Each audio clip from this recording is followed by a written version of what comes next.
Buenas tardes a todos. Gracias por asistir a esta nueva sesión de la Real Academia de Medicina de Cantabria, que creo que va a ser realmente interesante.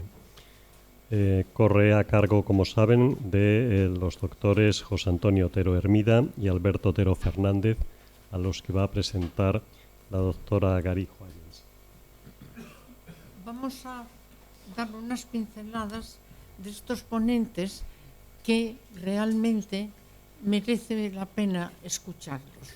Alberto Otero Fernández nació en Santander y cursó los estudios en los agustinos y posteriormente estudió la licenciatura de farmacia como alumno de la Universidad Alfonso X el Sabio de Madrid, habiendo realizado las prácticas tuteladas en el Servicio de Farmacia Hospitalaria del Complejo Hospitalario Universitario Juan Canalejo de La Coruña, actual Complejo Hospitalario Universitario a La Coruña, con la calificación de matrícula de honor.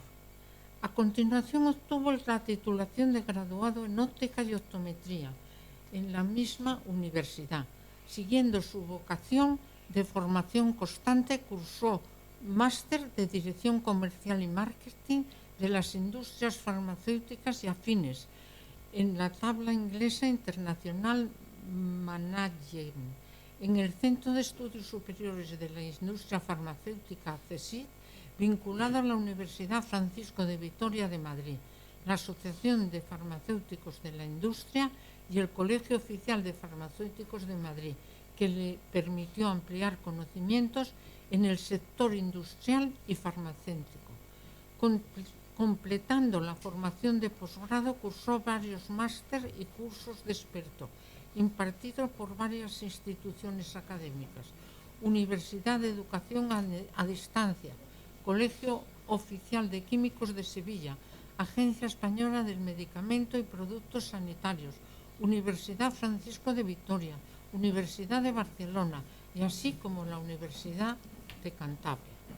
Al cursar el máster universitario en Ingeniería Química, Producción y Consumo Sostenible de la Universidad de Cantabria, le permitió ampliar sus conocimientos, que con posterioridad culminó con la obtención del título de doctor en Ciencias Químicas, orientación Ingeniería Química, en la Universidad Nacional de Educación a Distancia, con la calificación de sobresaliente cum laude.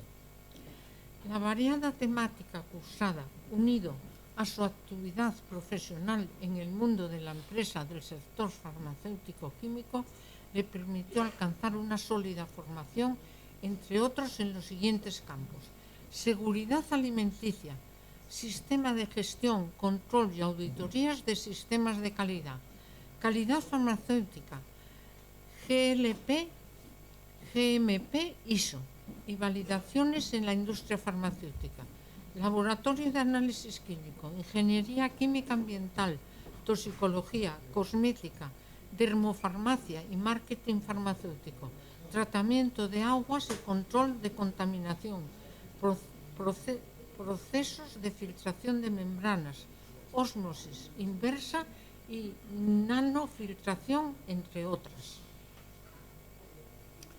Su formación le ha llevado a la publicación de varios artículos internacionales en revistas indexadas de primer nivel y diferentes artículos nacionales, capítulos de libro y comunicaciones a congresos tanto nacionales como internacionales.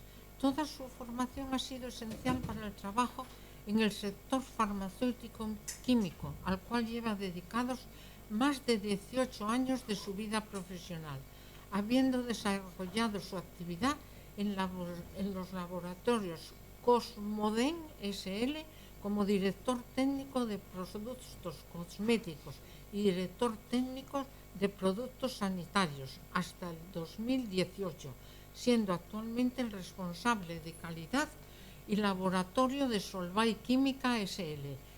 Es miembro de la Real Academia de Medicina de Cantabria. Quiero decir que me siento muy orgullosa de leer este brillante capítulo, porque desde muy temprano asistió a nuestras sesiones de estas sesiones que tenemos habitualmente en la academia y después ha recabado en ella. Por otro lado, está el doctor José Antonio Otero Hermida, que es licenciado en Ciencias Químicas, doctor en Ciencias Químicas y licenciado en Farmacia. Actividad docente que ha desarrollado en la Universidad de Santiago, Colegio Universitario de Vigo y Universidad de Cantabria. En 1981 se incorpora a la Universidad de Cantabria, donde continuó su labor docente e investigadora.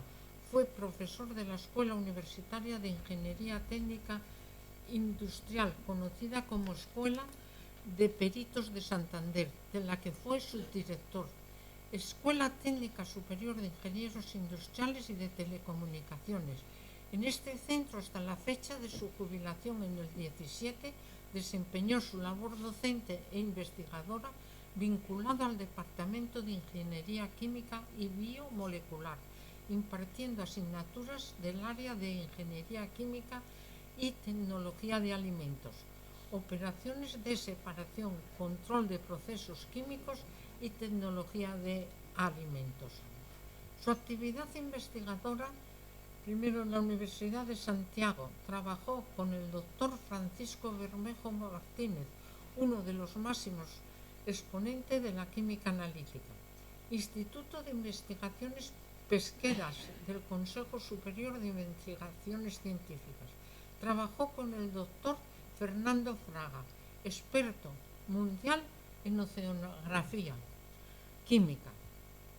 Centro de Investigadores y Desarrollo de Santander, consorcio formado por la Universidad de Santander, la Diputación de Santander y el Consejo Superior de Investigaciones Científicas, donde participó y dirigió varios proyectos de investigación vinculados a temas lácteos.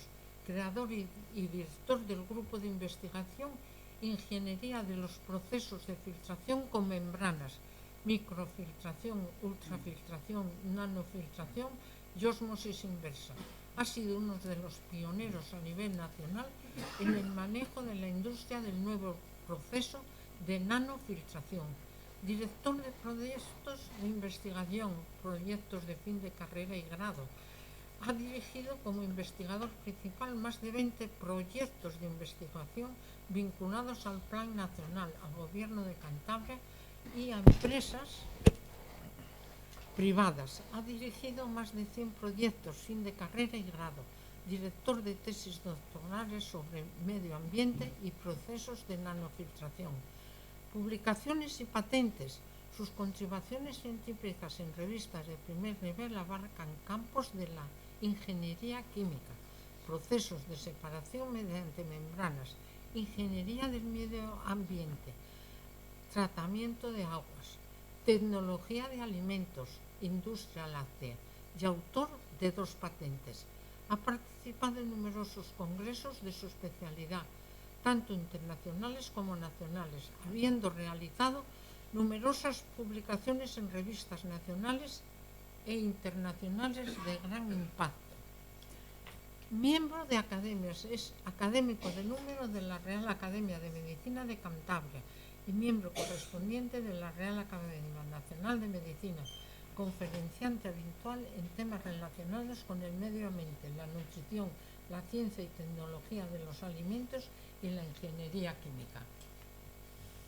Creo que el brillante currículo de José Antonio Otero Hermida es lo suficientemente contundente y brillante para que todos estemos satisfechos de poder oírle y de poder manejar su obra.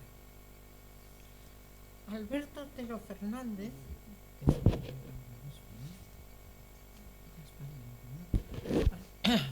y José Antonio Otero Hermida nos van a hacer felices con su presencia en esta reunión que sinceramente creo de la cual todos aprenderemos cosas interesantes. Muchas gracias.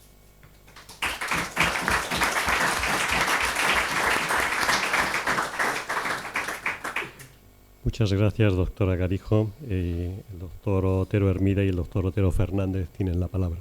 Bueno, pues queremos dar las gracias en primer lugar a la Real Academia de Medicina de Cantabria en nombre de su presidente, José Antonio Riancho, y su expresidenta, la doctora Garijo. Muchas gracias, Paquita, por tu amabilísima presentación, que más de fruto de nuestros méritos es un poco por la amistad que tenemos. Excelentísimos e ilustrísimos señores académicos de la Real Academia de Medicina de Cantabria, doctores presentes en la sala, queridos compañeros de fatigas del grupo de investigación, que aquí están presentes dos de las personas que han trabajado conmigo durante muchos años, compañeros del Departamento de Ingeniería Química, que fueron alumnos míos en su momento y ya son profesores del Departamento de Ingeniería Química, amigos del Centro Gallego, de la Junta Directiva, compañeros, socios del Centro Gallego, miembros de la Sociedad de Quesos de Cantabria. Muchas gracias también por acompañarnos, porque hablaremos mucho de la leche y de los quesos. Y señoras y señores, ante todo, muchas gracias por acompañarnos en esta presentación de un libro. El libro lo tienen ustedes ahí encima de la tarima. Tiene 550 páginas. Ha sido un trabajo ímprobo de más de 5 años de trabajo. Y esto no hubiera sido posible sin la colaboración de la familia, especialmente por mi esposa y madre de Alberto, la doctora Mera Dolores Fernández, que es miembro de esta academia. Y cómo no, pues tengo que agradecer mucho a muchas personas.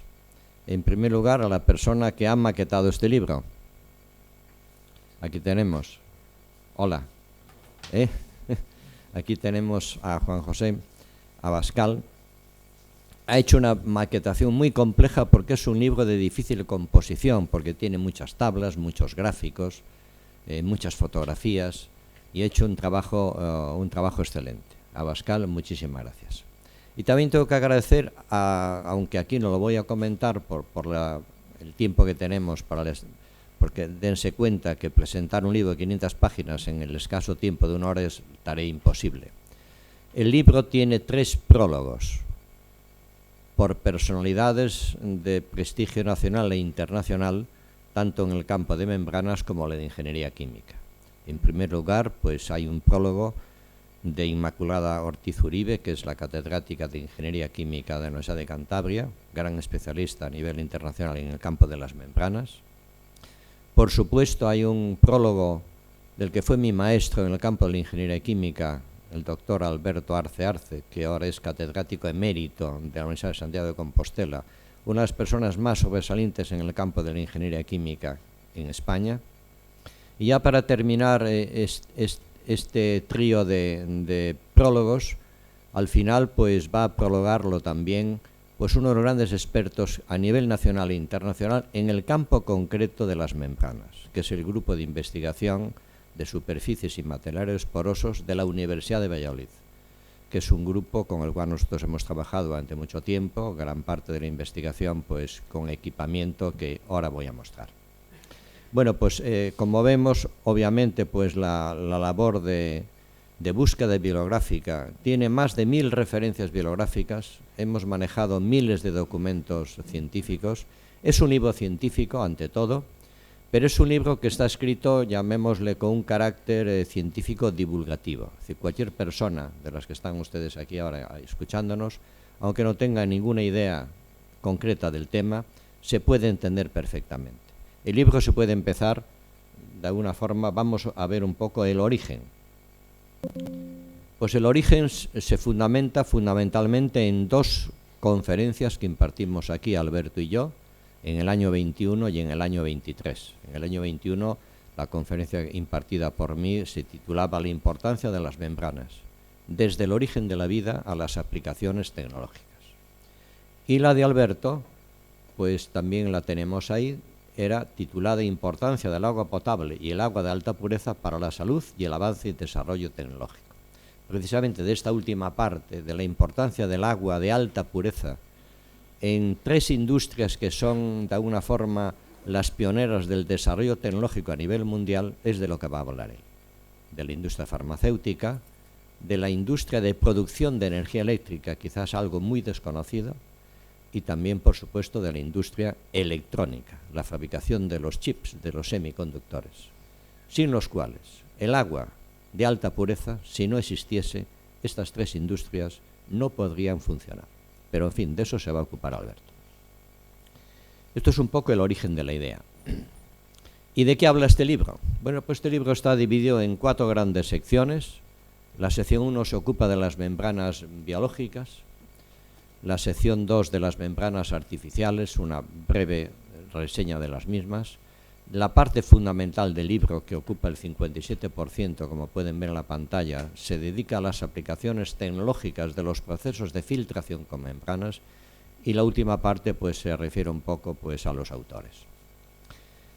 La idea de este libro, hay muchísimos magníficos obras publicadas sobre membranas biológicas. Lo mismo podríamos decir sobre el tema de filtración con membranas, pero no hay prácticamente ninguna obra donde ambas estén fusionadas en una única obra. La idea fundamental que subyace en el fondo de este libro es ver la extraordinaria habilidad que tienen las membranas biológicas para hacer cosas realmente increíbles frente a la modesta capacidad que tienen de momento nuestras membranas artificiales para llevar a cabo procesos de separación. Van a haber muchas diapositivas, pero solamente yo me voy a centrar en unas cuantas. Voy a ir recorriendo capítulo por capítulo para darles a todos una perspectiva de la obra. Empezamos en primer lugar las membranas biológicas y qué tiene que ver esto con el origen de la vida. En primer lugar, deberíamos tener una definición de qué es la vida. Esta pregunta, aparentemente simple, pues nos encontramos que ahora, si mirásemos en la bibliografía actual cuántas definiciones de vida, del concepto de vida existen, nos encontraríamos más de un centenar. Y todas ellas pues abarcan distintos campos. Aristóteles ya hace prácticamente 2400 años ya definía como la vida es aquello por lo cual un ser muere, crece y perece por sí mismo. Recuerdan aquello que casi desde la escuela, los seres vivos nacen, crecen, se reproducen y mueren. Claro, esto es una definición muy concreta, pero las definiciones de vida más genéricas no solamente piensan en la vida tal como la conocemos en el planeta Tierra, sino que también hay que pensar que puede haber vida extraterrestre y no sabemos cómo será esa vida. La primera persona que vinculó la importancia de la membrana con el origen de la vida fue precisamente el premio Nobel Mitchell en el año 78. En un congreso en Moscú, precisamente en el año 57, que hablaba sobre el origen de la vida, decía él: no puedo considerar el organismo sin su ambiente.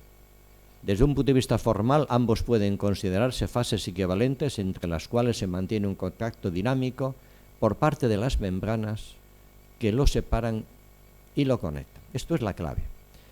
Si pensamos en la forma de vida en criterio de Virchow, la unidad de vida más simple que es la célula, pues tenemos que pensar que la célula, desde el punto de vista físico, veremos más adelante que la consideramos como si fuese un sistema abierto. Un sistema abierto, pues hay un entorno y hay un interior, y en la frontera de ese interior está precisamente la membrana. Y la membrana es la que conecta ambas cuestiones.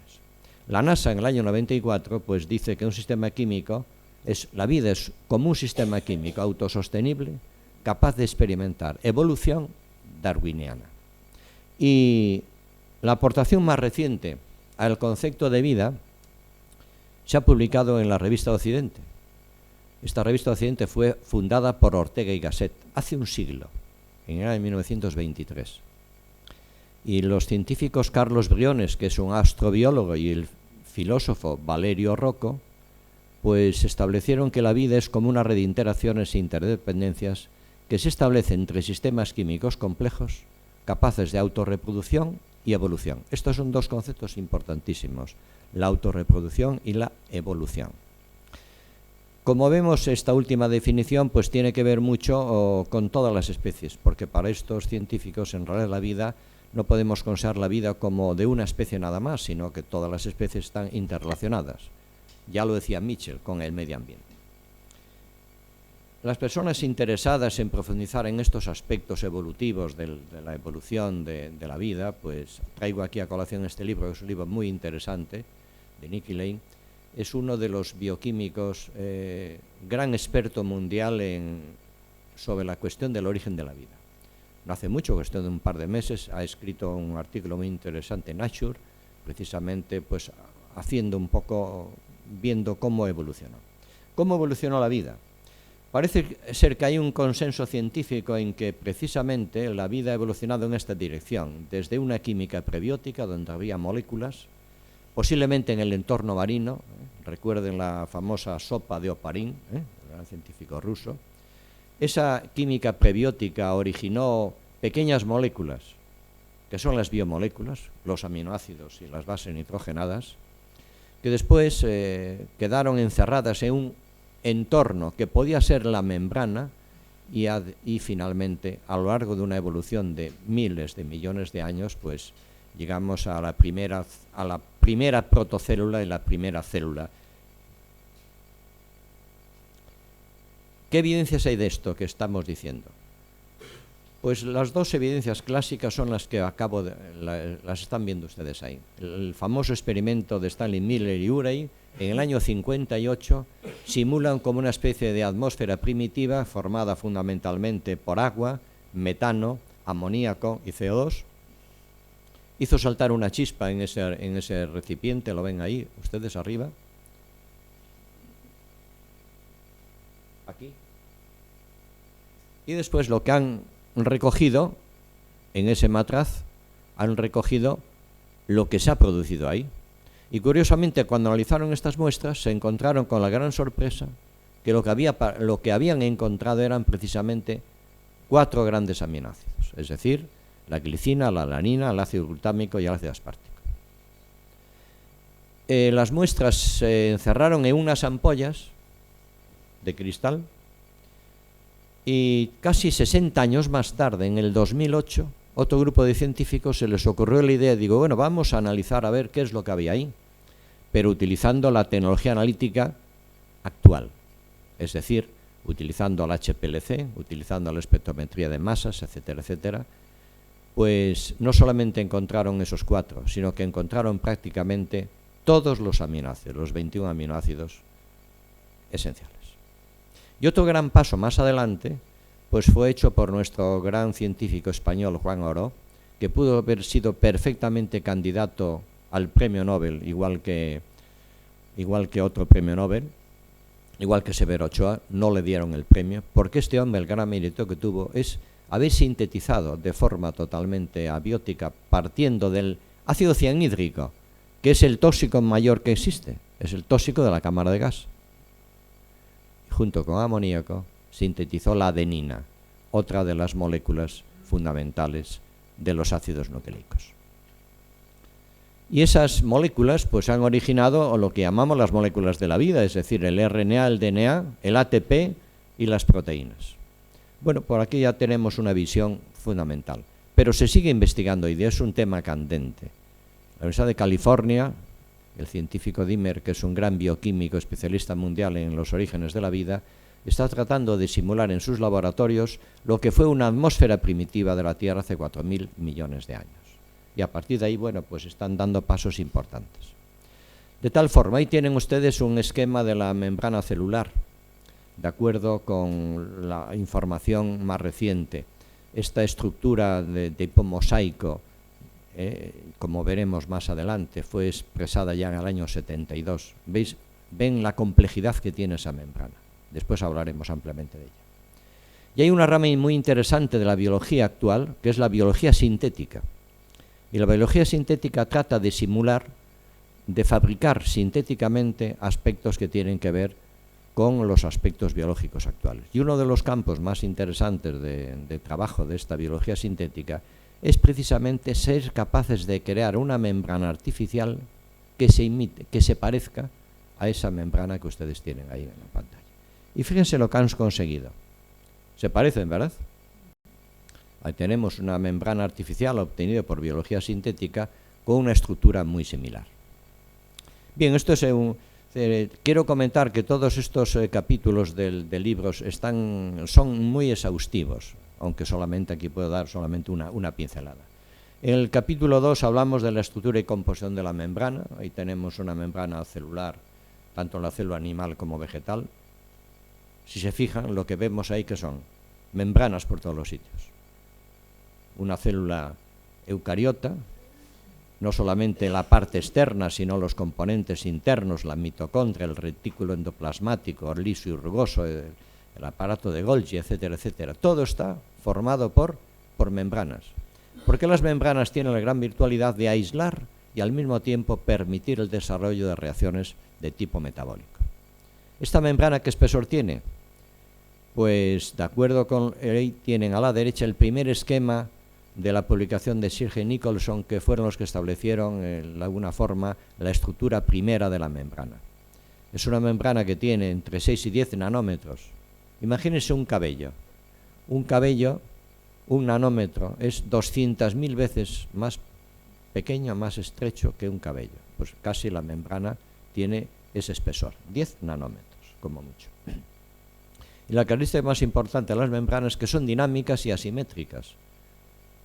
Ahí tenemos los dos grandes investigadores, que son los autores de este modelo, que sigue vigente al día de hoy. Ahí tenemos las cadenas de fosfolípidos. Fíjense a la derecha tenemos la estructura de la membrana. Es una estructura con fosfolípidos por arriba y abajo. La parte externa es permeable al agua, pero la interna no. La interna está formada por ácidos grasos. Y ahí tenemos la estructura mosaico. Tiene lípidos de diversa composición, porque si analizásemos, por ejemplo, las membranas de los glóbulos rojos, o células epiteliales, o células de cualquier tejido, veremos que tiene una composición muy diferente en los lípidos. Estos son los lípidos importantes. Tiene proteínas, importantísimo. Fíjese que esas 3 proteínas que llamamos proteínas integrales atraviesan la membrana. Esto tiene una gran importancia, porque a través de esas proteínas va a circular el agua y los iones, y esto ha cambiado la percepción que tenemos de esta estructura. Ahí tiene un modelo animado de cómo se mueven los fosfolípidos giran, los fosfolípidos se desplazan horizontalmente, incluso se contorsionan. Y eso es la membrana, no es rígida, es asimétrica y de alguna forma muy dinámica. Ven como las partículas entran a través de esas proteínas integrales, ¿lo ven? Como pasan de un lado a toda la membrana, etcétera. En el capítulo 3 pues nos encargamos de estudiar de forma amplísima el transporte. Antes decíamos que la membrana era como un sistema abierto. El sistema abierto permite el tránsito del exterior al interior, tanto de materia como de energía. ¿Y qué se transporta? Pues depende de lo que haya. Y tenemos un esquema de lo que hay fuera de la membrana celular. Aquí ven que hay mucho cloro, cloruros y mucho sodio.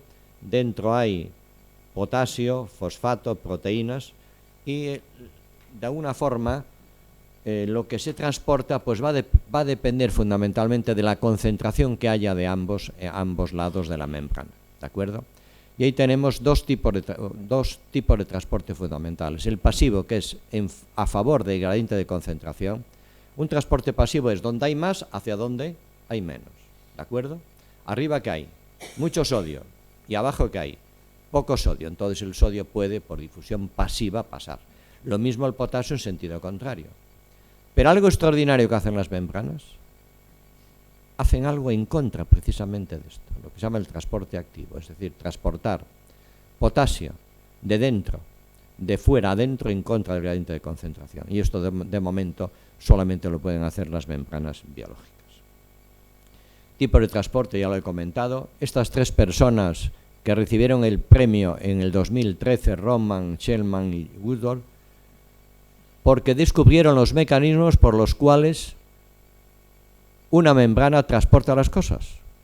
Esto apareció en un semanal del diario Montañés en el 2017, donde el premio Nobel Shillman explicaba cómo funciona el transporte. Dice que cuando la célula quiere transportar algo, lo mete, llamémosle, en un paquete que es una vesícula, le pone un sello y lo manda fuera, para entender un poco. Y ahí tienen cómo funciona el transporte, una proteína que se le une un ligando, fíjense, ven esa flecha, se une y permite el paso de cosas del exterior al interior. Lo mismo ahí tenemos otra forma de transporte facilitado. Y ahí teníamos la famosa bomba de sodio-potasio que transporta en contra de gradient de concentración. Esto es importante porque para hacer esto hace falta energía. ¿Y dónde viene la energía? Pues del ATP. Ahí tenemos un sistema simulado de los diferentes tipos de transporte en la membrana. El punto 4 habla de las acuaporinas. Un tema muy interesante porque las acuaporinas, llamémosle, son los canales específicos para el transporte de agua. Piensen que somos agua, por lo tanto esto tiene mucha importancia.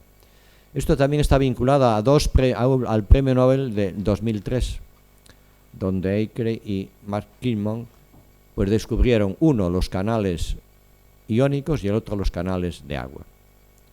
Ahí tenemos el canal de agua, es decir, es una proteína integral que atraviesa la membrana y el agua pasa a través de ese canal. Y esto, según Bulwer, en 2011, dice que este descubrimiento de los canales de agua específicos para el agua ha sido uno de los grandes logros de los grandes descubrimientos de la biología en el siglo XX. Y esta fue la experiencia tan simple que hizo. Buscó, de alguna forma, comprobó, fíjense, las células de arriba tienen acuaporina, si tienen esos canales, las de abajo no, y como una célula con acuaporina, cuando se pone en una disolución, el agua penetra, y ven cómo va aumentando el tamaño de la célula. Esto fue la evidencia de la existencia en la membrana celular de los canales de agua. Ahí lo tienen, ahí tienen la membrana celular. Y es sorprendente porque cada segundo por cada uno de esos canales pasan 3 por 10 elevada a 9, es decir, 3.000 millones de moléculas de agua por segundo, ¿vale? Ya lo decíamos antes, lo decía Mafalda. No es que estemos gordos, estamos inundados, somos agua, por lo tanto, todo lo que tiene que ver con el transporte del agua en el organismo, pues va a condicionar el estado fisiopatológico de nuestro organismo. Hay 12 acuaporinas, ahí tenemos los diferentes tipos de acuaporinas que transportan no solamente agua, sino más cosas. Y el capítulo 5 precisamente habla de los aspectos clínicos, que interés clínico puede tener para nosotros el estudio de estas acuaporinas. En el libro se dedica un amplísimo capítulo a la descripción de todas estas posibilidades. Se están desarrollando muchos fármacos que actúan sobre las acuaporinas y que tiene que ver con enfermedades asociadas al cáncer, la obesidad, el edema, el glaucoma, enfermedades de la piel, inflamación cerebral, epilepsia, dolor y otras. Es un campo de investigación muy reciente y muy actual, y en el libro pues habla mucho de esto. Ya en el capítulo 6 pues hablamos de la energía y en el mundo vivo. Aunque estemos sentados y durmiendo, nuestro organismo, ¿qué hace? ¿Consume qué? Energía. ¿Y cómo tenemos la energía? Pues ahí interviene una famosa molécula, que la puse al comienzo de la explicación, la molécula del ATP, el adenosín trifosfato. La energía ni se crea ni se destruye. Durante mucho tiempo se pensó que los seres vivos hacían cosas distintas y que los seres vivos, las leyes de los seres vivos pues eran diferentes a las leyes habituales. Está perfectamente comprobado. El mundo vivo sigue estrictamente las leyes que conocemos. Y una de las leyes fundamentales es que la energía ni se crea ni se destruye, simplemente se transforma. Vamos a ver un ejemplo de esto que acabo de decir. Todos conocen cómo funciona un salto hidroeléctrico. Tenemos almacenada agua, la altura de agua es lo que llamamos la energía potencial, esa columna de agua pasa por ese canal, llega a la turbina, ¿lo ven ahí cómo se mueve la turbina? El agua mueve la turbina, luego transformamos la energía potencial de la presión en energía cinética de movimiento, y esa energía cinética de movimiento que mueve los álabes de la turbina, transforma la energía cinética ¿en qué? En energía eléctrica. Luego, esto es un principio de la conservación de la energía, ni se crea ni se destruye, simplemente se transforma. Bueno, pues algo parecido. Ahí les muestro una famosa turbina Pelton, que es la turbina, llamémosla, que se utiliza en las centrales hidroeléctricas. Recuerden esto, porque nuestra célula tiene también turbinas. Lo que pasa que son turbinas a nivel nanométrico. Tenemos una turbina, la vamos a ver funcionar, de 10 nanómetros, 200.000 veces más pequeña que el diámetro de un cabello. Lo mismo si en las centrales térmicas producimos vapor, el vapor mueve la turbina de vapor y la turbina de vapor genera corriente eléctrica. Tenemos el mismo procedimiento. Y tenemos la famosa molécula del ATP. El ATP, fíjense a la izquierda, tenemos un P que es un fósforo, se une al ADP para formar el ATP, que es el adenosín trifosfato. Y esa molécula es la moneda universal de la energía, es decir, allí donde la célula necesita liberar energía, lo que hace que es romper precisamente esa molécula, liberar el grupo fosfato y liberar la energía que se utilizó para formarla. Esta molécula ATP fue descubierta por Lohmann, sintetizada en el Premio Nobel de 57, sintetizada en el año 48, y por ello le dieron el Premio Nobel a Todd. Y vamos a hablar un poco, porque esto es sorprendente, de la molécula de ATP. He puesto un ejemplo sencillo. Todo el mundo está ahora familiarizado con las 2.000 kilocalorías de una dieta, ¿no? Luego, si necesitamos 2.000 kilocalorías, depende. Un deportista de alto nivel pues necesita 3.000. Depende. Pero vamos a suponer 2.000. Si necesitamos movilizar 2.000 kilocalorías, ¿cómo lo va a movilizar nuestro organismo? Pues a través de la molécula ¿de qué? Del ATP. Y verán qué datos sorprendentes. La molécula de ATP conocemos todo. Conocemos su peso molecular, que es de 507 gramos por mol. Entonces es muy sencillo, es decir, si necesitamos 2.000 kilocalorías, sabemos cuánta energía libera cuando se rompe una molécula de ATP, se liberan 7 kilocalorías. Luego, si sabemos las kilocalorías y sabemos las kilocalorías que necesitamos, 2.000, lo dividimos por 7, pues sabremos el número de moléculas gramo que necesitamos de ATP. Como sabemos el peso molecular, fíjense, necesitamos todos los días producir 139 kilos de ATP. Eso es prácticamente el doble del peso que tenemos. Esto es sorprendente. Y dirán ustedes, ¿y dónde están esos 137 kilos? En ningún sitio. Porque el ATP realmente, de forma aislada, en nuestro organismo hay 1/4 de gramo, como mucho. Lo que ocurre que es constantemente se está sintetizando, constantemente se está hidrolizando para liberar ¿qué? La energía. Y si hiciéramos un cálculo, que además esto está hecho científicamente, comparando todo el mundo, ¿de dónde viene nuestra energía? Del sistema solar. ¿De dónde nos viene la energía? Del Sol. Sabemos la masa del Sol. Sabemos la energía que tiene el Sol. Podemos saber cuánta energía por kilo de Sol produce el Sol. Pues si comparamos eso con la energía de 1 kilo del cuerpo humano, veremos que el cuerpo humano es sorprendente. Es 7.400 veces más eficaz que el Sol. Son datos sorprendentes, ¿no? Bien. ¿Cómo se sintetizó el ATP? Bueno, pues esto es una historia muy interesante. Muchísimos científicos dedicaron décadas de trabajo de investigación a saber cómo realmente se unía la molécula de fosfato a la molécula de ADP para formar. Siempre se creía, bueno, pues tenía que haber una molécula intermedia que uniese el grupo fosfato a la molécula de ADP. Y esa molécula jamás se encontró. Y fue precisamente el genio de uno de los científicos más brillantes del siglo XX, que es Peter Mitchell, premio Nobel en el año 78, y le dieron el premio Nobel precisamente por tener una idea que después se fue comprobada experimentalmente. Él fue el autor de la química vectorial, es decir, que las direcciones en bioquímica se pueden dirigir en el sentido de que puede existir incluso una difusión direccional.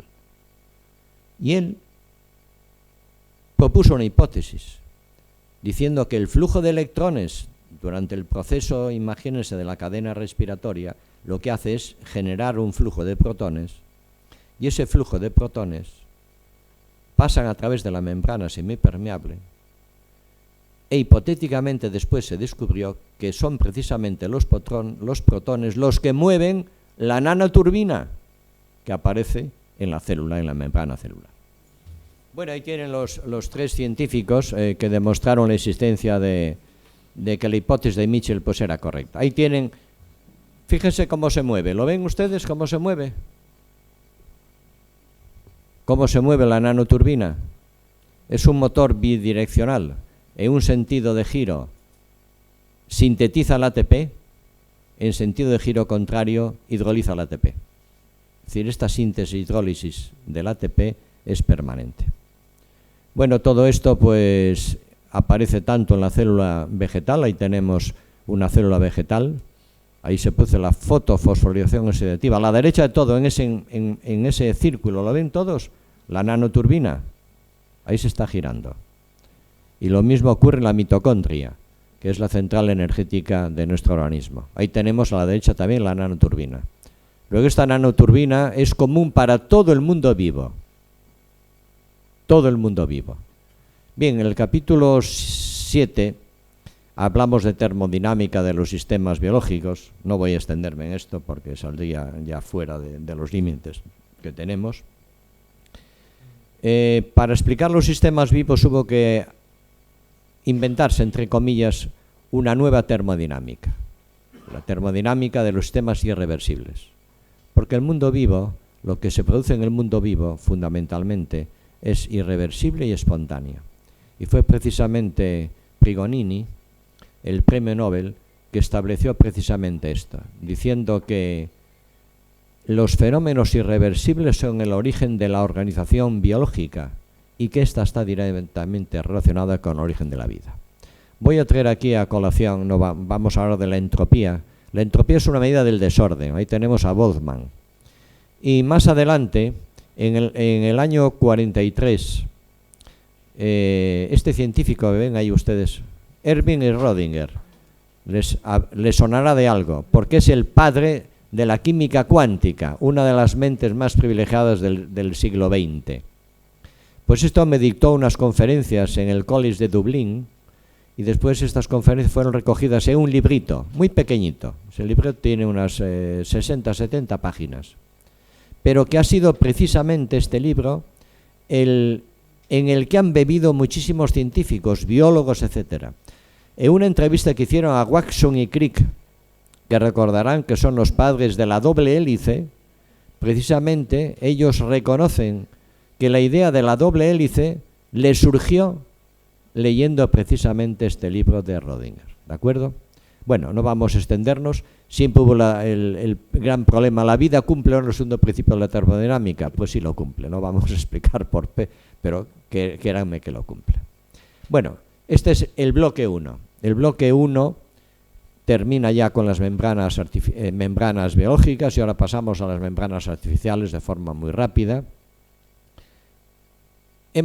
Quiero mostrarles esa fotografía. A la izquierda tenemos la membrana ¿qué? Biológica, y a la derecha ¿qué tenemos? Una membrana artificial de una de las empresas líderes en el mundo, que es la DuPont. Pero ¿qué ven ustedes a la derecha? La enorme simplicidad, son unas simples fibras, y la enorme complejidad de la membrana biológica. Precisamente este libro lo que pone es un énfasis en esto, en ver que efectivamente estamos a muchos años luz todavía de conseguir cosas similares. Bueno, el tema de las membranas empezó con el Abba-Noé ya hace más de 300 años, y señalo ahí un punto importante, en el año 60, donde los científicos Surirajan y Loew diseñaron por vez primera la primera membrana que se utilizó para desalar agua de mar. ¿Y cómo funciona la membrana? Es un esquema muy simple, ahí tienen A, B, C y D, son compuestos, los separamos a través de una membrana, hay una parte de las moléculas C y D que tienen un tamaño determinado, se separan, son lo que llamamos el concentrado, y lo que pasa a través de la membrana lo llamamos permeado. Y eso así funciona fundamentalmente una membrana, ¿vale? No vamos a fíjense cómo es una membrana. La característica más interesante es que el espesor de lo que es la capa activa de la membrana es pequeñísimo, tan solo llamémosle 0,1 micra frente al espesor total de la membrana. Las membranas no solamente se hacen de polímeros orgánicos, sino que se hacen también de materiales cerámicos. Estos materiales cerámicos tienen actualmente una gran importancia, porque nos sirven para separar gases. Saben que estamos ahora en una crisis energética muy importante. ¿Y un combustible fundamental cuál es? El gas natural. ¿Qué problema tiene el gas natural? Que está contaminado fundamentalmente. El gas natural, que es metano, está contaminado fundamentalmente por nitrógeno y CO2. Pues estas membranas cerámicas nos permiten separar y obtener un metano prácticamente mayor del 95%, que después se utiliza como combustible. ¿De acuerdo? El capítulo 9, pues, es la parte crucial de este libro, una de las partes. Hablamos de cómo funciona la membrana, ya hemos dicho, llega una corriente a la membrana, parte se separa y se rechaza y parte pasa a través de la membrana. Lo más interesante de las membranas es que todos estos procesos, lo que llamamos filtración con membranas, se producen gracias a la presión de trabajo, ¿de acuerdo? Y se llevan a cabo a temperatura ambiente. Esto es importantísimo, es una separación a temperatura ambiente. No utiliza ningún tipo de reactivo. Simplemente la membrana, ¿saben qué es la membrana? Un cedazo. Todo el mundo sabe lo que es un cedazo, ¿no? Deja pasar lo que es más pequeño que el diámetro de poro de la membrana y retiene lo que es mayor. Así de sencillo, así funcionan las membranas. En filtración con membranas manejamos mucho lo que llamamos el espectro de filtración. ¿Y qué es el espectro de filtración? Es decir, si yo quiero separar cosas, lo primero que tengo que saber es qué tamaño tiene lo que yo quiero separar. Y en función de eso ya elijo la micro, la ultra, la nano o la ósmosis inversa. ¿De acuerdo? Así de sencillo. ¿Cuántos procesos de filtración con membranas hay fundamentalmente? Pues esos 4. La ósmosis inversa, la nanofiltración, que son 2 conceptos de alta presión, trabajan por debajo de 80 bares. Y después tenemos los procesos de baja presión, la micro y la ultra, que trabajan con presiones de 1 a 10 bares. Ahí tienen lo que separa. Con la micro, pues separamos compuestos como las bacterias, etcétera, etcétera, etcétera. Y tenemos la estructura de una membrana, fíjense. Una membrana de ósmosis inversa. Ven que la capa activa, fíjense, arriba de todo, en ese circulito, tiene 0,2 micras de espesor. Eso es lo que realmente separa las cosas, ¿vale? ¿Y cómo pueden ser las membranas? Pues ya lo tienen ahí. La primera membrana que se fabricó, la tengo yo en la mano. Todos ven lo que es. ¿Qué es esto? Celulosa. La primera membrana fue de acetato de celulosa, una celulosa modificada. Esto es una membrana plana. Si la membrana plana hacemos esto, ¿qué tenemos? Una membrana tubular. Y si esto le damos muchas vueltas, tendríamos ¿qué? Una membrana espiral. Y si el tubo este tiene un diámetro como un cabello humano, tendríamos una membrana que llamamos de fibra hueca. ¿De acuerdo? Yo les he traído aquí como ejemplo una membrana tubular. Con esta hemos trabajado. Mis queridos investigadores Saúl y Pedro la conocen bien. Esto es una membrana tubular. Y colina, que también le tenemos aquí. Después hablaré de ellos. Bueno, y tenemos los distintos módulos, cómo funciona. ¿Para qué se utiliza todo esto? Pues fíjense, en el libro no podíamos abarcar todos los campos tecnológicos, nos hemos dedicado solamente a algunos de ellos nada más. La desalación, por ejemplo, es un ejemplo típico.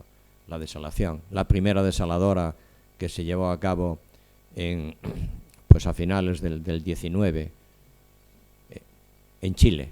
La primera desaladora que hoy podríamos decir que era una destilación solar tipo invernadero. Estos son los pioneros de los procesos de desalación. Antes cité a Loez y Surriaga, ahí los tienen. Han fallecido ya los dos. fueron los inventores de esa famosa membrana de acetato de celulosa, con la cual se iniciaron los procesos de ósmosis inversa para desalar agua de mar. Ahí comenzó todo. Imasura, un japonés muy interesante. Bueno, ahí tiene una gran planta de desalación que utiliza módulos espirales. La desalación en el mundo. ¿Cuánta agua desalada se produce? Pues fíjense, 100 millones de metros cúbicos al día. Traducido eso en pantanos del Ebro, sería 70 pantanos año. Es decir, la cantidad de agua desalada en el mundo, llenaríamos 70 pantanos como el del Ebro, pero a tope. ¿Dónde están las mayores desaladoras? En Arabia Saudí. Esa es la mayor desaladora del mundo. Produce 1 millón y pico de metros cúbicos al día. Traducido esto a pantanos del Ebro, produce 0,75 pantanos del Ebro al año. ¿Y cuánto agua se desala en España? Pues 3,5 pantanos del Ebro. Bien, la aplicación en medicina de las membranas es múltiple, en órganos, etcétera. Hemodiálisis, todo el mundo, por aquí empezó la aplicación. El riñón artificial, fíjese, desde luego, Kolff era un hombre muy imaginativo. Fíjese, la figura de la izquierda. El motor era un motor de máquina de coser. La cadena era una cadena de bicicleta. Y el tambor tenía, llamémoslo, unas láminas de madera sobre las cuales se ponía celofán. Esto ha variado muchísimo. Ahora hay casi riñones implantables. Esto es en el COVID. La membrana permite enriquecer el aire en oxígeno y tiene los famosos filtros EPA. En los autobuses, en los aviones, en las cámaras limpias.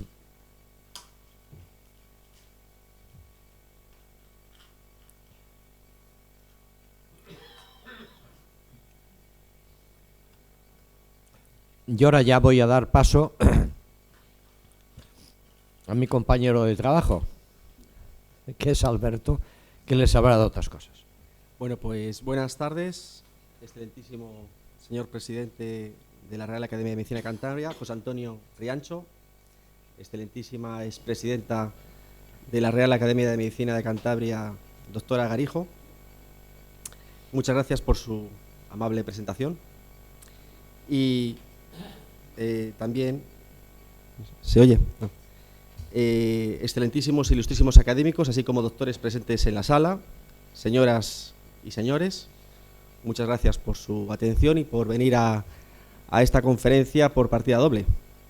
Hemos visto un primer bloque que ha presentado el doctor Otero y ahora me voy a centrar yo en 3 bloques que están un poco en relación con todo lo que hemos visto previamente.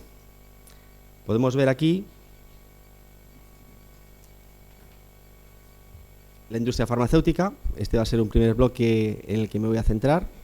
Luego le seguirá la energía eléctrica y ya por último pues me centraré en el sector de la electrónica.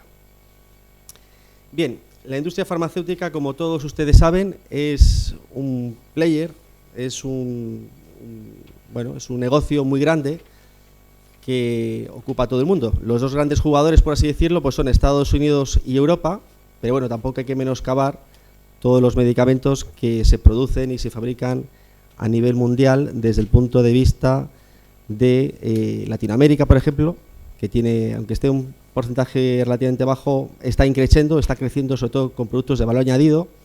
China, como no, China va a crecer exponencialmente y bueno, África, Asia y Australia, bueno, tiene un porcentaje un poco más bajo, ¿no?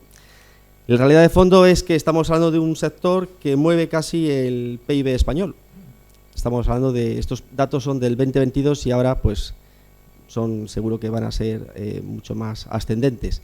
¿Esto qué quiere decir? Que es un mercado, pues evidentemente si estamos hablando de salud, pues tenemos que hablar de medicamentos y si hablamos de medicamentos tenemos que hablar de calidad de vida.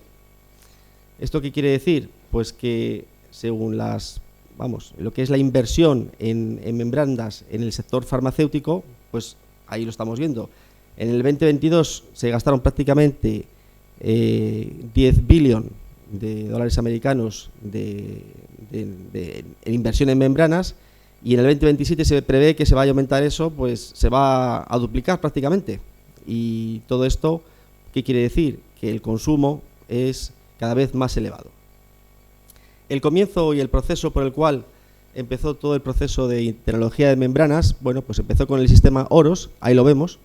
Tenemos ahí un fármaco con un drug release opening, es decir, la liberación del medicamento, y esa membrana semipermeable que va a poder liberar el fármaco de forma gradual.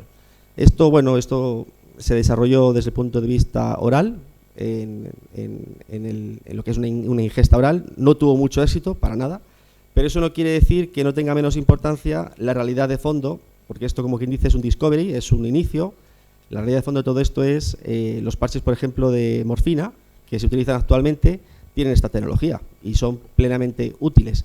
Evidentemente, la barrera en la que estamos trabajando es una barrera dérmica, no es una barrera intestinal en la que hay una digestión, una metabolización de los procesos, pero bueno, trabaja perfectamente, y para eso está este ejemplo de la tecnología de membranas. A continuación, podemos ver los diferentes tipos de calidades que podemos trabajar, que son aguas para hemodiálisis, agua purificada y agua para inyección. Desde el punto de vista regulatorio, es decir, los reguladores, los que nos exigen los cumplimientos para poder llevar a cabo un proceso productivo y poder fabricar un medicamento, pues son fundamentalmente 3 textos regulatorios: la farmacopea europea, la americana y la japonesa. También hay otras farmacopeas, como pueden ser la india o la británica, la BP, la British Pharmacopoeia, pero los textos de referencia, los textos que nos tenemos que nosotros enfrentar y cumplir, son estos 3. Y luego se van un poco, entre comillas, copiando. Por ejemplo, la farmacopea china es una copia de la USP, de la farmacopea americana. Los chinos ya sabemos que lo copian todo y lo hacen muy bien. Copiar lo hacen estupendamente. Aquí vemos los parámetros desde el punto de vista físico-químico, en la diferencia entre el agua para calidad farmacéutica y para calidad Wi-Fi, es decir, para inyección. Vemos que hay diferentes porcentajes, es decir, vemos, por ejemplo, que el agua purificada tiene valores de conductividad de 4,3 microsiemens, que es un valor evidentemente bastante más elevado que el límite para el agua para inyección, y en ese sentido es un valor de 1,1, como podemos ver a la derecha. Los nitratos, los metales pesados, el carbono orgánico total, las endotoxinas, son valores menos restrictivos que los que exige un agua para inyección. Como ejemplo, todos ustedes conocerán el medicamento Ozempic. El Ozempic es la semiglutida, que está dirigida a pacientes con obesidad y con problemas desde el punto de vista de adelgazamiento, o sea, para obesidad y para la diabetes. ¿Qué ocurre? Que el agua para inyección es la que se utiliza en ese medicamento. Por tanto, ahí tenemos un parámetro regulatorio que se tiene que cumplir de forma totalmente drástica. Es decir, si no cumplimos ese valor de esa conductividad, el medicamento sería rechazado, ¿vale? ¿Por qué? Pues porque el agua, en esas condiciones de trabajo, es decir, prácticamente no tiene que ser un medicamento, el agua tiene que ser estéril para que se pueda introducir y pinchar al paciente, y de tal manera que no haya ningún tipo de contaminación. En general, para conseguir todo esto, el esquema general de trabajo desde el punto de vista del agua purificada consiste en esas etapas: la filtración inicial, un ablandamiento, el punto 3, que es el carbón activado, que es para eliminar ciertas sustancias, un proceso de ósmosis inversa, una electrodesionización, y luego, por último, ya tenemos el agua lista para poder trabajar. En ese sentido, el agua para inyección, como comentaba previamente, es diferente a lo que es el agua purificada, porque los requerimientos desde el punto de vista de las endotoxinas y desde el punto de vista del control microbiano tiene que ser mucho más elevado. ¿Eso qué quiere decir? Pues quiere decir, por ejemplo, que si bien es cierto que en la farmacopea europea se registró como el agua para inyección con el código 0169, eso define que el proceso de ósmosis inversa fue autorizado para que sea categorizado con esas características, de tal manera que en el pasado solo se permitía obtener el agua para inyección por un proceso de agua destilada, bidestilada y tridestilada. Aquí la ósmosis inversa pues es una tecnología que se incorporó posteriormente y que ha sido autorizada por la Farmacopea Europea. En síntesis, hay un pretratamiento para conseguir ese agua para inyección que posee una filtración, una dessalinización y una microfiltración. Eso es el pretratamiento. Y luego la purificación, como comentaba anteriormente, puede ser por ósmosis inversa, si estamos utilizando esa tecnología, pero también sería posible por una destilación. Luego ya llegaríamos a la electrodesalinización, las lámparas ultravioleta, etcétera. Es decir, es un mecanismo ingenieril bastante sencillo.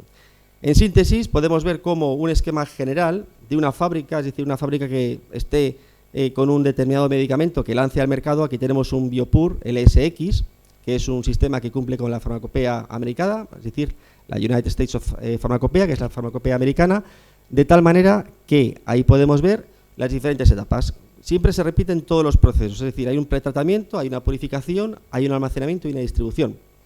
Entre todos esos procesos, entre medias, aquí podemos ver en el punto de final, que es este de aquí. No sé si se ve. Eso no funciona, ¿no?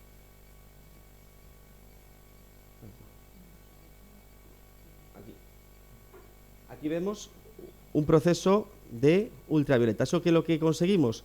Eliminar cualquier organismo patógeno. Luego, a su vez, podemos incluirle un proceso de microfiltración. A su vez, todo este agua, habiendo pasado por el pretratamiento, la purificación y el proceso ultravioleta, pues bueno, va directamente al almacenamiento y distribución.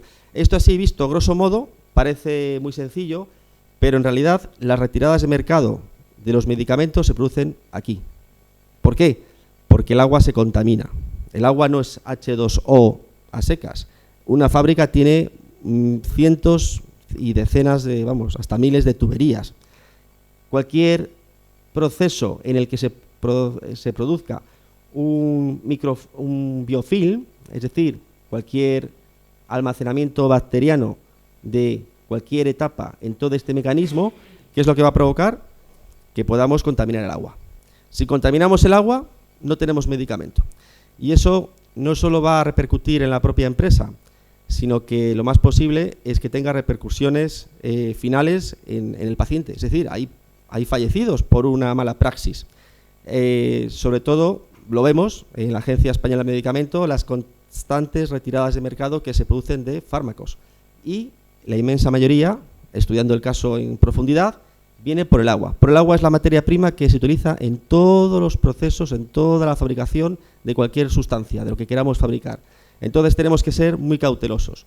Por ello, si bien es cierto que aquí en este esquema base podemos introducir un proceso de radiación ultravioleta, aunque aquí tengamos un proceso de filtración de 0,2 micras que va a conseguir que el producto, el agua, sea de garantías aceptables, aquí podríamos incluir otro paso de ultravioleta. Si bien esto parece sencillo, aunque lo incluyamos, es decir, aunque aquí le introduzcamos una ultravioleta, nadie nos dice que en este tanque se pueda contaminar el agua. Entonces, ¿qué es lo que podemos hacer para que en este tanque no se contamine el agua? Porque tenemos que imaginar que todo esto es un proceso en tiempo real, es decir, se está fabricando constantemente y se está fabricando el medicamento y tira de aquí. Tira de este agua, que es el que utiliza ¿para qué? Para su proceso productivo. Pues si este tanque se va vaciando, ¿qué es lo que ocurre? Aquí hay una cámara de aire, de oxígeno. El oxígeno es comida, entre comillas, para los organismos patógenos. ¿Cómo conseguimos aún fortalecer más este sistema? Bueno, pues podemos incluir aquí arriba una capa de nitrógeno, es decir, un gas inerte. ¿Qué es lo que conseguimos con ese gas inerte? Que tengamos todo mucho más controlado. Por tanto, esto en síntesis, para poder fabricar un medicamento y lanzarlo al mercado con todas las garantías, tenemos que extremar todas las precauciones, porque aunque este esquema, a priori, que es el producto que vende esta casa, Biopur LSX, no es infalible y se fabrica 24 horas al día. y el agua está circulando 24 horas al día. Y en cualquier momento, por cualquier circunstancia, se puede haber un error humano.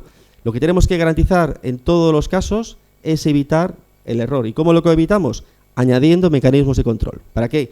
Para que el producto que se lance al mercado sea con garantías y no tengamos problemas en el paciente final, y lo que no queremos es pues, que la farmacéutica, sobre todo si es una gran multinacional, pues pueda aguantar a lo mejor el choque, pero una pequeña empresa, una pyme de fármaco, es decir, por ejemplo, de fármacos genéricos, pues tendría que cerrar, con todas las consecuencias que eso puede llevar desde el punto de vista de la reputación de la empresa, de la garantía por parte del consumidor de cara al exterior y todas las implicaciones que eso puede producir. Entonces, en síntesis, este esquema de fabricación es correcto, pero podemos añadir muchos mecanismos de control, que es un poco lo que quiero enfatizar. Si no tenemos control, perdemos el proceso productivo, y si perdemos el proceso productivo, pues no tenemos capacidad de reacción, y eso es lo más importante.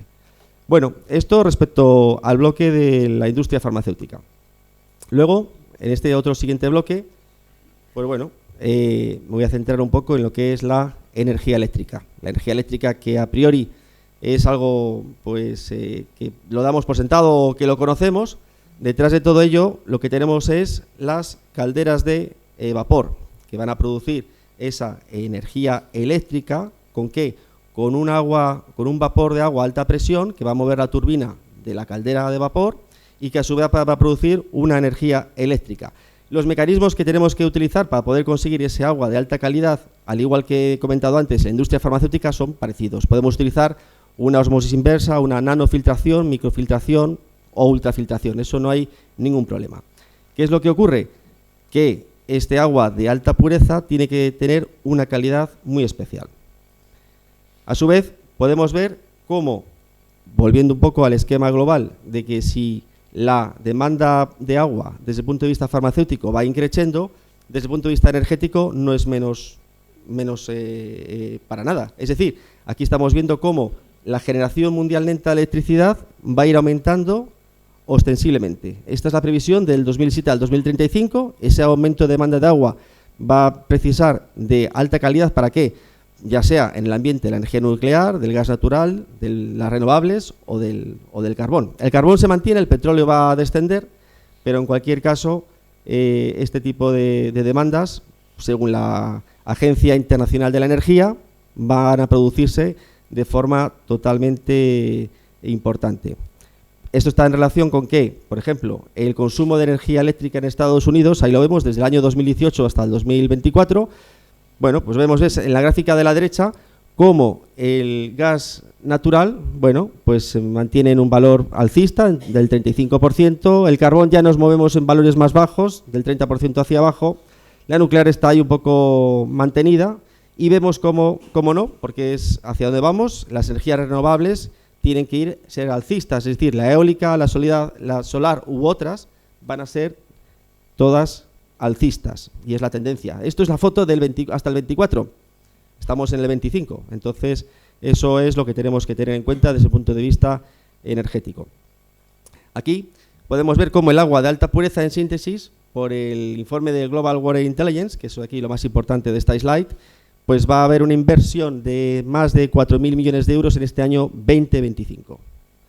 Y con ello, para conseguir todo esto, que es un poco lo que he dicho al principio, aquí tenemos la foto de lo que hace referencia a las diferentes calidades del agua. He hablado previamente, desde el punto de vista farmacéutico, qué conductividad estábamos trabajando. Aquí vemos, por ejemplo, que el agua absoluta tiene un límite de 0,055 microsiemens por centímetro. Eso es prácticamente H2O.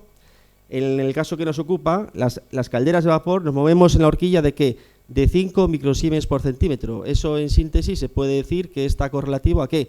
Al agua purificada con la que fabricamos en la industria farmacéutica. Es decir, son valores más o menos asequibles, pero este límite teórico sería el límite máximo, es decir, H2O en estado puro. El mecanismo general de fabricación del agua ultrapura sigue siendo muy parecido a los que he puesto antes en el caso de la energía, o sea, de la industria farmacéutica, pero bueno, aquí pasaríamos en agua bruta, es decir, agua potable, ultrafiltración, 2 procesos de ósmosis inversa con 2 etapas, un electrodesionizador y luego ya tendríamos el agua tratada. Este es un esquema general. La diferencia, evidentemente, que hemos estado observando respecto a la industria farmacéutica es que aquí no estamos incluyendo procesos intermedios de cara a procesos de control microbiológico. Este es un esquema general desde el punto de vista de la ósmosis inversa en el campo que nos estamos moviendo. Luego, más adelante, bueno, este es un esquema global que se repite en todos los casos, es decir, todas las aguas tienen que tener un pretratamiento, agua bruta, filtrada, clorada, descalcificada, y luego ya hay procesos tecnológicos en los que ya podemos intervenir y ya podemos eliminar con mayor capacidad el agua. ¿Para qué? Para conseguir un agua, en este caso, por ejemplo, para calderas de vapor, y cumplir con los 5 microsiemens que he comentado anteriormente. ¿Esto por qué es importante? Bueno, porque la energía, es decir, todos son recursos limitados, los recursos son finitos, y ¿qué ocurre? Pues la proyección de demanda energética para el año 2035 es de un 70%. Eso es un valor elevadísimo, y de hecho hay que tratar el agua, hay que procesarla, hay que conseguir el objetivo final. De toda esta foto general, ¿qué es lo que podemos decir?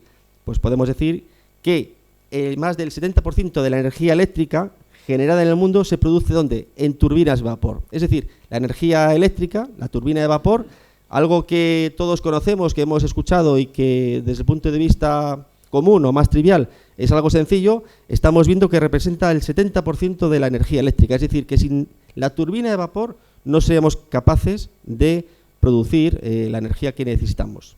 Y esto desde un punto de vista más físico, más visual, pues aquí vemos cómo es el proceso de una turbina de vapor. Entra el vapor, aquí están las aspas, vapor, presión, altas presiones, al final, bueno, pues con un generador tenemos la corriente eléctrica que precisamos. Y lo más parecido a esta foto de aquí, esta turbina, como hablamos de la turbina de vapor, que en realidad es, no sé si ustedes, bueno, pues tendrán en cuenta, es como un Boeing 747, es decir, una turbina de vapor es un reactor. El reactor de un Boeing 747 es una turbina de vapor. La calidad del agua tiene que ser de mucha precisión. ¿Por qué? Porque cualquier desviación de la calidad del agua, por eso estamos hablando de calidad con altos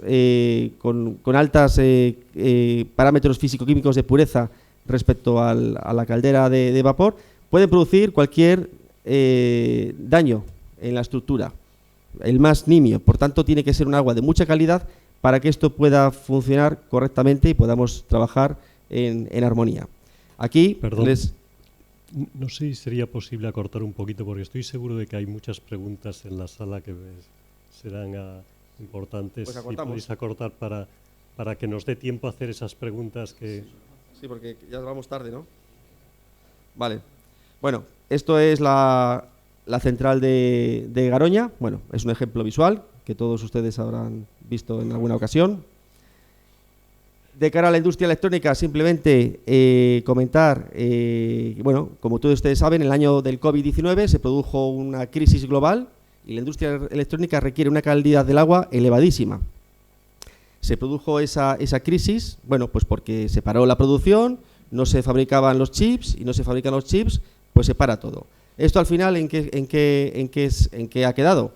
Pues ha quedado evidentemente en que el mercado se bloqueó en esa etapa, pero ahora vemos todo lo contrario. Vemos que hay una demanda inmensa y los crecimientos tienen que ser, del 2023 estaban en casi 700 billones de dólares, y en el año 2028 pues ya nos acercamos a los 1.000 billones de dólares. Eso quiere decir que es una necesidad imperativa. Estos son los ejemplos que podemos trabajar desde el punto de vista de la industria electrónica, la comunicación, los consumos, etcétera. Esto es un ejemplo de las diferentes etapas de proceso de fabricación del chip, y aquí vemos, bueno, que el agua ultra pura se aplica en la sexta etapa de la fabricación de los chips. ¿Para qué? Pues para centrifugar, enjuagar y secar, ¿vale? Y luego comentar, bueno, pues ya simplemente para que nos hagamos una idea muy visual, que es lo que yo quería hacer referencia. Si yo estoy, por ejemplo, fabricando un medicamento y estoy fabricando un medicamento de genéricos y tengo una serie de etapas, como pueden ser estas: pretratamiento, purificación, almacenamiento y distribución, tener en cuenta en cuanto al volumen que precisa la fábrica. Es decir, si estamos hablando de un fármaco, un genérico, el volumen puede ser, imaginemos, pues con 10.000 litros de agua, 15.000, podría realizar ese proceso productivo. Aquí es todo lo contrario, aquí necesito tanques enormes, de 160 metros cúbicos de un agua de una calidad inmensa, es decir, de 0,05 microsiemens por centímetro. Y para terminar, de mi parte de la presentación, comentar que la industria farmacéutica utiliza miles de millones de litros anuales de alta pureza, pero ¿qué ocurre? Cuanto más vamos hacia arriba, la producción de energía, desde el punto de vista de las turbinas vapor, hace falta decenas de miles de millones, pero para los semiconductores hace falta centenares de miles de millones de litros al año de un agua de mucha calidad. Y eso es un poco así rápido y corriendo porque no nos tenemos mucho tiempo. Muchas gracias por su atención. 5 minutos nada más para dedicarnos algo de la aplicación por donde empezó la tecnología de membranas en el mundo industrial. Empezó por la industria láctea. La primera planta de tratamiento de suero tuvo lugar en Estados Unidos en los años 70. Y la industria láctea ha sido, llamémosle, el gran campo de pruebas del manejo de las membranas.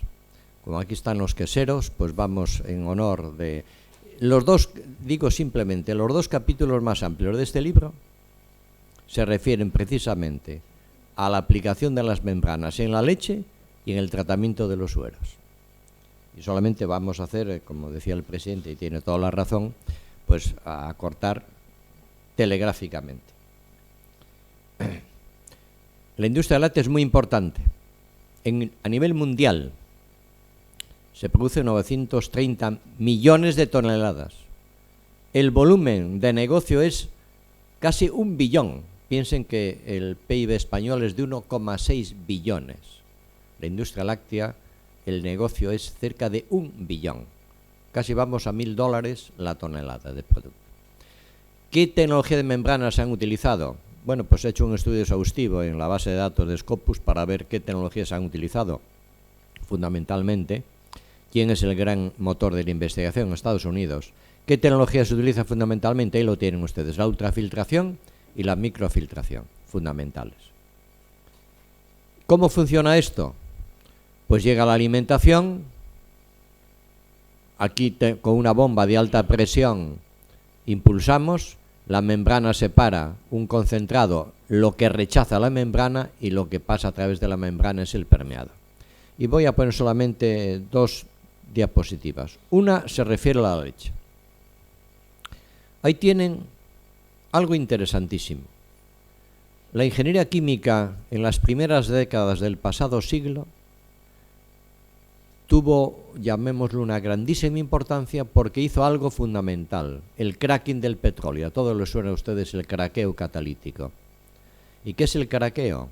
La separación de las distintas fracciones del petróleo a través de un proceso complejo de destilación que implica incluso elevadas temperaturas. En palabras del profesor Mouat, uno de los líderes franceses en tema de membranas, decía que con las membranas podemos hacer con la leche lo que la ingeniería química hizo con el petróleo. Podemos hacer el cracking de la leche. Esto es el cracking de la leche. Ahí tenemos la leche. Entra, fíjense, en una membrana de microfiltración. ¿Y qué separa? La materia grasa. ¿Qué es lo que pasa? Todo lo demás. Pasan las proteínas, pasa la lactosa, pasan las sales minerales, etcétera. Si el permeado, lo ven todos ahí, ¿no? Si el permeado de la microfiltración lo hacemos pasar por una membrana de ultrafiltración, ¿qué es lo que hacemos? Con la ultrafiltración separamos, ¿qué? Las proteínas. Y deja pasar, ¿qué? La lactosa, las sales minerales, etcétera. Si eso lo metemos en una membrana de nanofiltración, la nanofiltración retiene, ¿quién? La lactosa, y deja pasar las sales minerales. Al final de todo esto, ¿qué tenemos? Materia grasa, proteínas, lactosa y algo muy importante, agua. El agua esa que sacamos al final es un agua de una magnífica calidad. ¿Para qué se puede utilizar? Pues para planchas, para baterías de coches. Ustedes cuando van al supermercado se han preocupado de saber cuánto vale 1 litro de agua desionizada, ¿lo han visto? Pues a lo mejor depende del tamaño, pero puede valer 0,5 euros el litro, ¿eh?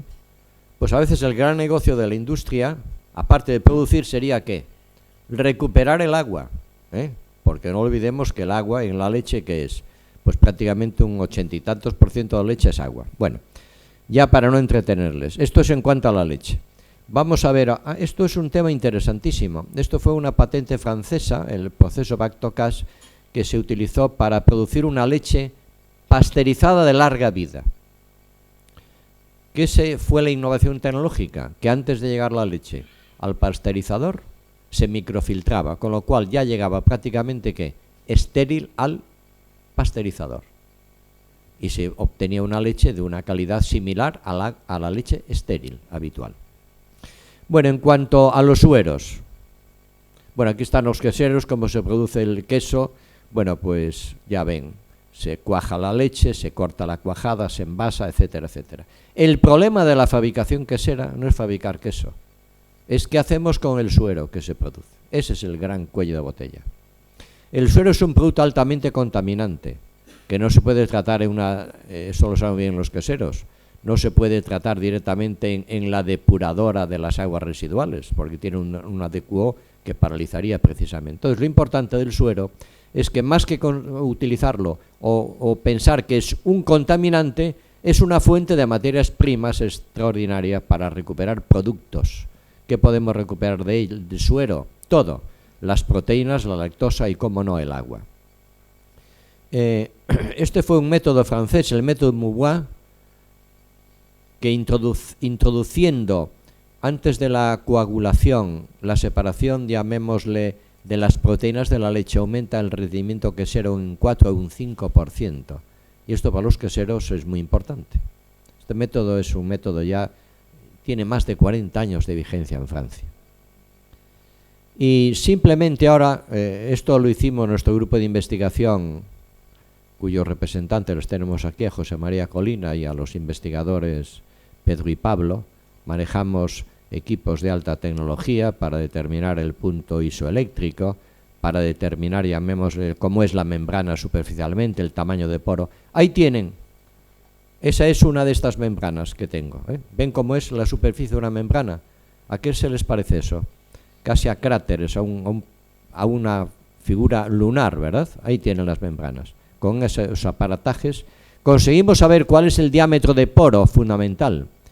Y antes comentábamos ya que las membranas separan por tamaño. Si conocemos el tamaño de lo que queremos separar, podemos saber qué membrana debemos utilizar. Eso es un poco el secreto de todo esto. Tenemos 2 patentes, una patente, patentamos el equipo de experimental, y la patente de láctico es una patente muy interesante. La misión de esta patente era tratar los sueros lácticos, convertirlos en ácido láctico, y el ácido láctico es un comodín químico de una gran aplicación para plásticos biodegradables, prótesis que no generan rechazo, porque el ácido láctico que se produce es del mismo tipo que el que produce el cuerpo humano. Es un tema interesante. Solamente lo que hace falta es que algún industrial se quiera interesar. Ese es el gran problema que tenemos aquí en España. Desarrollamos patentes, desarrollamos I+D, pero después esto no llega a la aplicación práctica, ¿vale? Y simplemente, antes habíamos visto el cracking ¿de qué? De la leche. Pues se puede hacer lo mismo con el suero. Ahí tienen el cracking del suero. Al final, ¿qué sacamos del suero? Las proteínas, la lactosa purificada y al final el aprovechamiento de agua. Esto es fundamental, porque el suero, un 95% del suero, ¿qué es? Agua. Es decir, precisamente la industria láctea es la de las pocas industrias donde se puede aplicar eso que llamamos ahora la economía circular, la resiliencia y todo ese rollo. Pues ¿dónde se puede aplicar? Casi el vertido cero en la industria láctea, pero para eso hay que aplicar ¿qué? Membranas. Aquí tenemos los miembros, aquí está Pedro y Pablo, porque Saúl está trabajando en estos momentos, no puede venir. Componentes, ahí tenemos a Gumersindo y José María Colina, que está aquí, pero que no está en la foto. Y simplemente como reflexión final, ¿hacia dónde vamos? Pues tenemos que profundizar en los fenómenos de transporte, hacer membranas artificiales que imiten a las naturales, hacer membranas biomiméticas, utilizar la inteligencia artificial para el desarrollo de nuevos materiales, desarrollar membranas ecológicas por el tema del impacto ambiental, y un aspecto muy importante sería conocer cómo se relaciona la estructura microscópica de la membrana con su capacidad de separación. Así podíamos casi predecir a priori lo que vamos a conseguir con determinado tipo de membrana. Bien, con esto terminamos, pero quiero desvelarles un secreto, que aquí hay, aparte del autor que me está a mi izquierda, Alberto, hay, llamémosle, otro ayudante desconocido, que lo van a ver ustedes ahí ahora.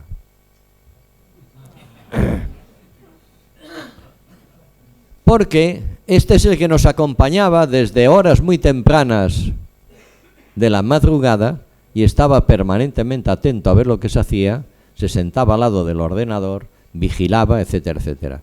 Bueno, pues muchas gracias por su atención y lamento haberles cansado tanto.